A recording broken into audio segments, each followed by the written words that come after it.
ayaw niyang ikantas doon ang utang ni Aling Gemma. Kasi isip-isip ni Elman, tulong na lamang niya yon. Okay. Dakong alas 10 ng gabi, biglang pinuntahan siya. Grabe pa si Bugawa ba? Hindi niya alam kung bakit parang natataranta ang kanyang pinsan. Nangihilo-hilo na dikit na mag-ayo. Yung mga ito. Pwede mo lang pulo. Agi-agit-it ba?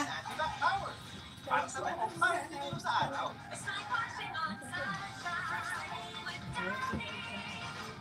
The new Del Monte Fruity Zing. Doble flavors, doble refresh Zing. 25 pesos lang. Pili na. Oh, anong problema? Insan, may kwento ko. Ang bihira ka naman. Matutulog na lang tayo, may nagdal ka pa. Ano matutulog? Galing nga ako sa labas eh. Kaya nga ako may kwento. Buha mo na muna si Elman at sumandal sa tingning. O ano naman yan? Ngayon lang to, mainit-init pa.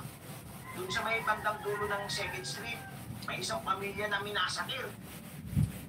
Napaayos na po si Elman nang marinig yon. Tila nakuha agad ng usapin yun ang kanyang atensyon. Totoo ba yan? Totoo! Kahit tanungin mo pa si Mang Bong bukas, minasakil nga yung isang pamilya at alam mo kung sinong gumawa. Eh sino naman? Yung mismong padre di pamilya. Diyos ko, ang gago naman nun. Bakit niya naman gagawin yun? Ang narinig ko sa mga sabi-sabi, parang wala ro sa sarili yung ama eh. Pero ito ba nakakakilabot, insan? Sus, mabitin-bitin ka pa.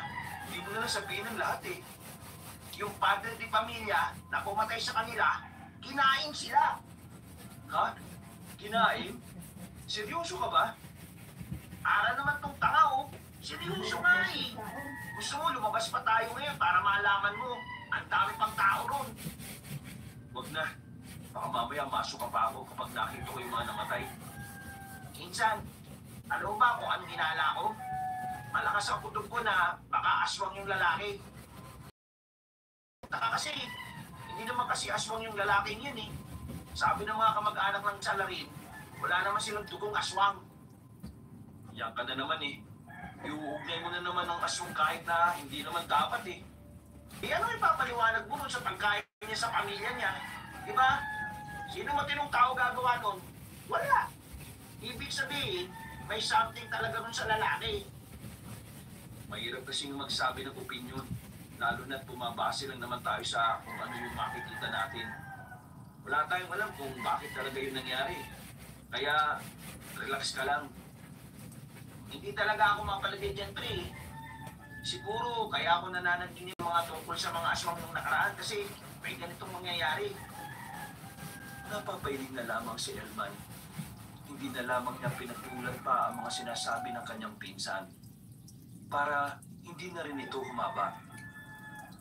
Hindi na rin kasi siya komportable na pag-usapan pa ang mga ganoong bagay, lalo na at gabi. Kinabukasan ng umaga, maaga silang nagtungo sa factory nila.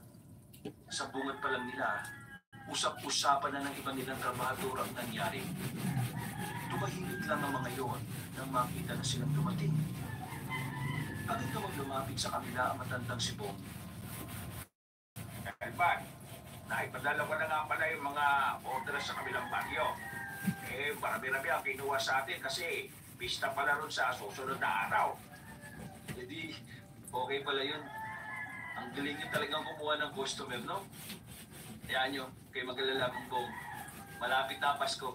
Akong bahala sa inyo. Nako, hindi naman kailangan. Ginagawa ko lang na maayos sa trabaho ko rito bilang tagapamahala niyo. Eh, Mang Bong, ano na pong balita doon sa minasakir na pamilya? Di ba, malapit lang po yun sa inyo?